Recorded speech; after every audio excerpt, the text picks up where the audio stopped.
My husband dumped me for his mistress and tried to hand me our son, but I crushed them both with debt, evidence, and legal payback. My name is Linda Williams. I've been married to James for 7 years. We have one elementary school-age daughter. I never thought it was possible for someone to be so cute that it wouldn't hurt to have them in your eyes, but now that I'm a mother, I realize it's true. However, as soon as it was revealed that our first child was a girl, Susan, my mother-in-law, immediately demanded we have another one. Apparently, girls aren't acceptable. That being said, James's family is from a long line of office workers, and there's nothing to inherit, so it's not necessary to emphasize it to that extent. Why don't you have a second child? That's what I'm told every time we visit the in-laws. I'm leaving it up to nature. If you leave it up to nature, it won't work. You absolutely have to have a boy. Dad. Even though I'm told that, James became uncooperative with making another child once we had one. Even when I told him what she was saying, all he said was, just ignore her. She'll give up eventually. After about 2 years of marriage, the topic of living with Susan came up, and although I felt uneasy, I accepted it. Even though she won't show any love to her granddaughter, and as expected, I was blamed every day for something regarding the child. You still couldn't do it this month? You're really a useless wife. Why can't you have children? Don't you have any intention of having children? I can't possibly say that James isn't doing his part. It was around this time that I started to get fed up with being the only one attacked every day. And then Susan said something unbelievable. James is going to remarry with Jenny. Remarrying with Jenny? Who's that? Haven't you heard it from James? No, she's James's mistress. What? James was busy playing games on his phone and didn't seem to be paying any attention to our conversation. I looked at Susan again. Could she? While I was pondering, Susan shouted, "That's why you should leave right away." Susan? James hasn't said anything about that, though, so even if you tell me to leave. Annoyed, Susan called James over and forced him to join the conversation. Even if I make him participate, there's no way he has a mistress, I thought. However, about Jenny? Yeah, I'm going to remarry her and divorce you. It's like saying, let's stop buying radishes and buy potatoes instead. What do you mean? What do I mean? What do I mean? Hurry up and move out. My new dear is coming, you explain yourself. But haven't you heard what Mom said? My new wife is coming. So you're saying you cheated? It's not cheating. Yeah, he's serious. Serious? When did you even meet someone like that? Isn't that betrayal? That can't be helped since you won't have a child. So, because I won't have a child, he cheated? And have you known about it, Susan? Yeah, I did. That's why I've been telling you forever to have a boy, but you keep saying to leave it up to nature, and this is what happens. Here, the divorce papers. Sign them and submit them. James had them prepared in advance, apparently. He took out the divorce papers from the drawer, placed them on the table, and went back to looking at his phone. How can you be playing games on your phone at a time like this? It's not that big of a deal. It's just signing divorce papers. Why is it so hard for you to understand? Susan keeps saying it's all about having children, but you don't even try to make one. Even if you say we need a boy, with your lack of cooperation in making one, we'll never have a child, though. Are you blaming James? Isn't it your fault? Why am I at fault? It's always the wife's fault if the husband isn't in the mood. That's how it goes. Huh? What's that supposed to mean? That's why I was against this marriage. Besides, you're too old. When you said you wanted to get married, you were 28. I was worried that you were too old to have children, and as expected. But we did have a child. We have a daughter, but that's not enough, is it? Girls eventually marry off. They are useless people. Don't have children just to be useful. Well, aren't you cheeky? You know, as you get older, being cheeky just isn't cute anymore. That's terrible. I've always listened to what James said. I came here without opposing to keep peace in the family, you know. That's what's boring about you. Boring? Well, you know, no matter how much I hate it, I just have to say yes, dear, and listen obediently. That kind of thing is just boring, you know. When it comes to that, my girlfriend, she's got her own opinions, you know. I think that's what's good about her. What's going on? Accepting living with Susan, not opposing anything she says, all for the sake of James. Is that boring to him? And the way things are going, we won't be able to have a boy, right?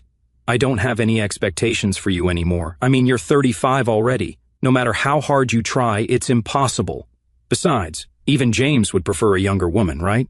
Susan said that as if she were mocking me, and I remembered. I've been enduring being looked down upon like this by Susan ever since I got married. Being told I'm a bad daughter-in-law compared to the neighbor's daughters-in-law. Being criticized for my cooking. Being awkward when my kid made noise. I got scolded for not being able to discipline her despite my age. Even when I asked James for help, he never sided with me. What was the point of enduring all this for 7 years? And on top of it all, James's affair. When did the affair start? And who is this Jenny person? Since when? Let's see. It's been about a year since we got married. Wait, 6 years ago. That's around the time I gave birth. Yeah. Well, you know, as Mom said, younger women's skin is better. So how much worse can it get? Where did you meet her? Oh, it was through Mom's introduction. Huh? Susan? Yeah. She used to work part-time at a store I frequented, and I thought she'd be just right for James, so I approached her. Does that person know you're married? Oh yeah, she knows. But she's saying she's fine with it if I get divorced. She was having an affair knowing you were married? How old is she? You're so interested, but you're the loser here, so why does it matter? See, my husband was taken away. Don't I have the right to know? Fine, she's 30. You're 10 years older than her, aren't you? That's why she'll probably give birth to healthy babies. So did Susan encourage the affair with that person just to have babies? Well, after giving birth, they can just live together as parent and child. I'm not thinking it's just about having babies. As proof, I'm telling you to leave because you can't give birth. That's just... The younger one wants to get married too. All you have to do is leave. Come on, hurry up and write it. I was urged to write the divorce papers. I couldn't think anymore as they kept telling me to hurry up. At that moment, I saw my daughter with an anxious expression in the corner of my eye, standing at the entrance of the room. She was quietly watching us. My daughter's watching. Oh, it's not good to talk about this in front of a kid? Let's talk about it another day. Oh, it's fine. It saves you the trouble of explaining to her. Besides, if you divorce, she has to understand her parents' divorce sooner or later. It'll hurt her, won't it? It's okay. This kind of thing happens in every household. Parents' divorce is normal nowadays. I inadvertently stared at James's face. What are you saying? You don't care about our kid? Thinking that, I began to feel foolish for clinging to being with such people. Then another part of me appeared saying, just write it and break up already. And I picked up the pen and signed the divorce papers. Here, I've signed it. Is this okay? Seeing that and throwing the pen aside, Susan took the divorce papers and looked at them closely. Yeah, this is fine. Now please leave. What? You're divorced, so it's weird to stay in the same house, right? Even a new wife wouldn't like that. So please leave. It's too soon to say that. Well, we want you to leave as soon as possible. But I have a kid. It's not that easy. Oh my. I thought signing meant you were prepared for something like that, yet you seemed completely unprepared. Well then, you have a week to get out. Mom, you're okay with that, right? Well, I guess there's no helping it. As soon as I signed, it felt like I was erasing the past 7 years with an eraser. I felt a chill as I led my daughter by the hand into the bedroom. So then, James, humming a tune, stormed out of the house, as if he was off to see another woman. Susan, apparently deciding to follow suit, left immediately afterward, and I heard the sound of the front door closing. In an instant, the once lively house fell silent, with only the hum of the refrigerator motor, which seemed oddly cold. My daughter clung to me, crying, "It's okay, there's nothing to worry about, we're not going to end things like this. Yes, we'll start everything anew from here." As I reassured myself, I picked up my phone and made a call. Within a week, I had finished packing and arranged for a truck. There were piles of cardboard boxes stacked up in the foyer. Upon seeing them, James and Susan seemed delighted. "So you're finally leaving?" "Well, it took quite a while, and there are so many cardboard boxes. I hope you're not planning to take the appliances with you. Can you see? Not a single appliance is missing." Well, that's annoying, but I guess it's better safe than sorry. Since there are also our daughter's things, it's understandable. It just shows how much money I've spent on them all these years. You've been so wasteful. That's true. I wasted money on people who were of no use. I won't be sending any forgotten items back, so don't even ask. I'll be fine. Well, that's good. This will make the house feel more spacious. I was feeling suffocated before.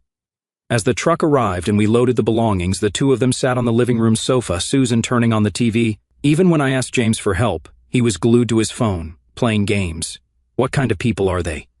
Even at the very end of saying goodbye to their precious daughter or granddaughter, they maintain this cold attitude. There was a slight pain in my heart, but thanks to this, even that feeling disappeared. With everything now over and a new beginning ahead, I felt refreshed. As for my daughter, she watched me instructing the movers while clutching her stuffed animal. Her face still betrayed her anxiety, tears welling up in her eyes. It's okay. There's really nothing to worry about. With that thought in mind, I gently stroked her head. Once all the luggage was loaded onto the truck, James and Susan came to the front door. Is it done? Yes, it's finished. Ah, finally leaving, huh? Now I can invite her over. Yes, finally. Thank you for everything. Yeah, just hurry up and leave. Since this is our farewell and considering everything that's happened, could you escort us to the truck? Huh? Why should we do that? We've been a family for 7 years, so I think it's only right. It's our way of saying goodbye. Goodness, you're so formal about the strangest things. Just leaving is enough for us. Yes, that's why I'm asking for your help to the truck. I have no sentimental attachment either. Mom, it's fine, that's it. Oh, really? Well, if James says so, then I guess it can't be helped. With that, Susan slipped on the sandals by the entrance and headed outside. Following suit, James put on the remaining pair of sandals and stepped out. I took my daughter's hand and together we stepped outside the front door, giving a firm nod to the movers. Then the mover said, "Sir, please get in." Huh? Why should I get in? It's fine, Mom, please get in too. Wait. Why should I get in? You need to get in. Once you're in, you'll understand. Wait a minute, I don't want to. What should we do? The mover pushed them both onto the truck. Though they resisted, they realized that making a scene would attract neighbors. Concerned about their reputation, they reluctantly boarded the truck. James, why? What is this? I have no idea. But causing a scene now would just be embarrassing. Let's just get on for now and figure it out later. That's true. It'll be fine if you can come back later, I said that. Then closed the truck door and let my daughter wave to them. The mover nodded, started the engine, and began driving the truck. My daughter looked puzzled as she watched the truck drive away, but I smiled at her and said, "How about we have a snack?" Once inside the house, I laid out some snacks I had bought to calm my daughter down. It was a smart cake, not really fitting for the occasion. Let's have some. While eating the cake, I told my daughter that her father and grandmother had moved out. She must have thought she was going to leave this house too. She was surprised by the sudden turn of events, but I reassured her that everything was going to be okay. Then her smile returned. It seemed she didn't feel sad about getting rid of her overbearing father and cold grandmother. Even at her young age, she seemed to understand who was at fault. About an hour later, just as I had expected, I received a call from James. "Hey, what's going on? Oh, have you arrived already?" "Yeah, I have." "But isn't this her apartment?" "Yes, it is. Since she wanted to live together, I sent you over to her place. You should be grateful." "Grateful? Like hell I am." "And how the hell do you even know about this place?" "It's simple. You can find out with a detective." "A detective?" "Yes, I needed the address to send you away. You're the one leaving." "I never said I was leaving." "From today on, you'll be living there with her. It's great you get to live with her so soon." "What are you kidding me?" "I'm not kidding. I'm dead serious." "Why the hell? My home is there." "That's right. That is our home." "What the hell are you doing, messing around like this?" It seemed like he was using speakerphone, and Susan's voice was also audible, which was irritating. "No, you're mistaken. This house is my home. You're kidding." "It's you who's acting ridiculous, isn't it? Introducing a woman to my husband and encouraging adultery? It's amazing you could pull off such a stupid thing." "I'm not talking about that right now. Didn't I tell you to leave when you get divorced? So it's obvious that it's you, the ex-wife, who will leave. Could it be that you haven't been told anything?" "What do you mean? I haven't been told anything." "Susan, why are you shouting here? You're disturbing the neighbors." "Shut up." The movers unloaded everything from the truck and piled up boxes in front of the apartment. "If we leave it like this, all your stuff will get wet from the dew. If you don't want that, then come here soon." "I don't think I need to go since everything in those boxes belongs to you guys." "What did you say?" "That can't be true," Susan continued to hysterically scream. "Susan, it's embarrassing. From now on, if you're going to live there, the neighbors will think a crazy old lady has moved in." "Who are you talking about?" "Anyway, please live there from today. We're strangers to each other now." "No, we're leaving." "We'll kick you out of that house. You can't do that. If you enter the house without permission, I'll sue you for trespassing." "What a woman. You're the crazy one." "James said he bought the house used. That's why we decided to live together." "Susan, think about it. How could James afford such a big house with his salary, and moving in right after marriage? Even paying for the wedding was a stretch for him. But so this house is mine. You have no right to claim it. Why don't you ask James?" "James, what's going on?" From the phone, trembling Susan's voice could be heard, but James seemed to be playing games as usual, pretending not to hear. "James, stop playing games and answer." When it's inconvenient, James tends to ignore. Seems quite inconvenient now that his lies are exposed. "James, say something. Are you just going to let her make a fool out of you?" "Fine." As James's faint voice came through, it seemed like it was now him speaking instead of Susan. "Sure, it was your parents' house, but I'm the one living here now, so it's mine. Like a child's opinion. You could live here because of our marital relationship, right? That's why I allowed you to live here. It's the same for your mother, isn't it?" "Well, that's true, but even so, you lied about buying it yourself. Even if you say that, it doesn't become yours. The ownership of this house belongs entirely to me. But if we divorce, we'll split the assets, won't we?" "That's true. It's never been mentioned until now, but you see, I inherited this house before marrying you." Even if I inherited it after marriage, it's still my own inheritance, which means it's not shared property. Too bad. So there's no need to split it. That's a lie. If you think it's a lie, why don't you investigate? I'm just stating what I heard from the lawyer. Upon hearing James's skeptical voice, Susan seemed to think she would lose if she continued, so she spoke up again. But what about appliances and furniture? There are things to split, right? Typically, yes. But all the appliances and furniture in our house were used by both parents. Of course, some things were bought new, like that $30 toaster. Do you want it? Shall we give you $15? Or do you want to give me $15 and take the worn-out one? I don't want it. Oh, the junk James brought when we got married is packed in boxes, and all your stuff is also in boxes. Originally, most of them were going to be thrown away, but since you do seem to cherish things, I didn't want to hear complaints about throwing them away, so I packed everything to ease your mind.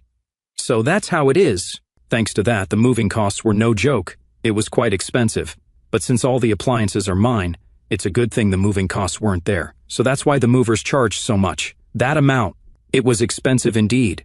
I was surprised when I saw the estimate, but since it's money I don't need to pay, I didn't mind. But there's still so much. Oh yes, absolutely. Most of them were practically garbage. Torn socks, worn-out sneakers, raggedy t-shirts. You should have just thrown those stuff away. Well, when I asked if I should throw them away, what did you say? What a waste. You said that, didn't you? You shouldn't just throw things away like that. That's what you said, right? And yet, you never wore any of them and kept buying new things. So I couldn't bring myself to throw them away. Any complaints about that? And now you're telling me to live in this cramped apartment? I can't say whether it's cramped or not, but you wanted to live with her, didn't you? Isn't that great? With all this stuff, it's impossible to live in an apartment. Well, that can't be helped, can it? You and Susan are the ones who got involved in an affair. Hey, come on. That's just cruel. The divorce went through, so I have nothing to do with it anymore. And this isn't the end. There's more to come, so be prepared. Huh? What do you mean there's more? James and Susan were surprised by my words, but I laughed and hung up the phone. Later on, I received a frantic call from James. It seems he's being scolded by his mistress. What's the meaning of this? I didn't agree to you coming over suddenly. I didn't expect things to turn out like this either. She just dumped our stuff and us here, then take them back. It's a lot of stuff. It's not that easy. I didn't ask for this. When your ex-wife moved out, we were supposed to live in your spacious house. Sure, but it's not that simple anymore. Why not? That house is your house, isn't it? Can't you just reclaim it? Well, you see, actually, it's in my ex-wife's name. What?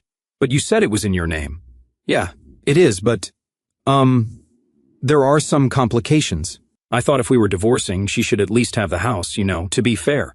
This is ridiculous. What about me? How am I supposed to live in this cramped space? And look at all these cardboard boxes we have. Yeah, I get that, but... So does that mean we can't live in that house? Yeah, well, that's how it is.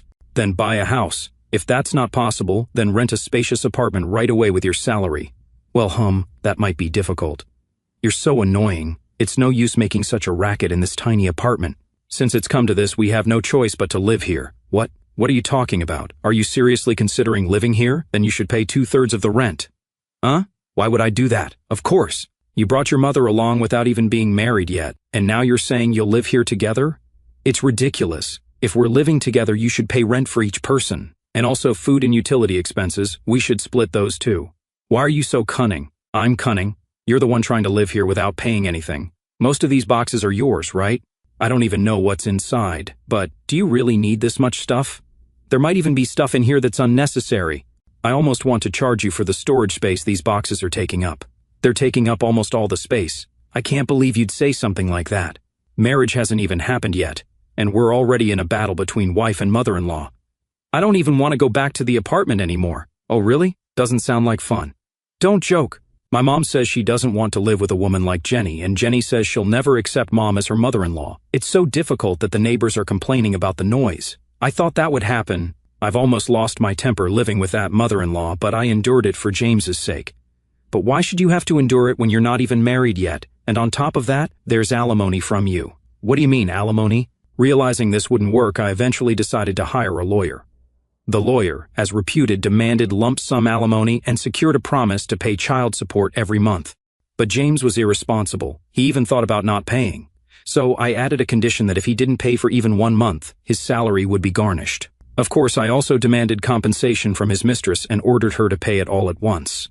Then his mistress seemed furious, wondering why she had to pay such a thing, and another battle erupted.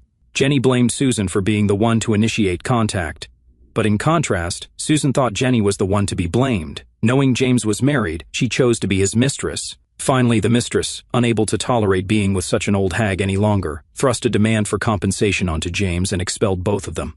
The two who were kicked out seemed to have stayed at a gaming cafe for a while, but Susan kept saying that this wasn't doing the trick for their fatigue, so they somehow managed to contract a cheap apartment. However, it turned out to be a rather cold room with a cemetery next door.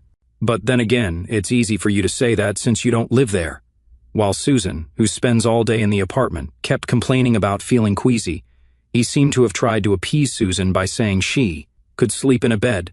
But apparently her hysteria was so abnormal that even when he came home tired, there was no room for relaxation. Under such circumstances, it was impossible to maintain a normal mental state, and eventually James also suffered from a mental illness. He's now depressed and unable to work or go outside. It's tough not getting child support, but considering how he neglected me and our daughter, I hope he suffers as much as possible. On the other hand, with James and Susan gone from the house, my daughter and I are living peacefully together. Our lives are not threatened by anyone and are filled with peace and happiness. I'm praising the decision to divorce.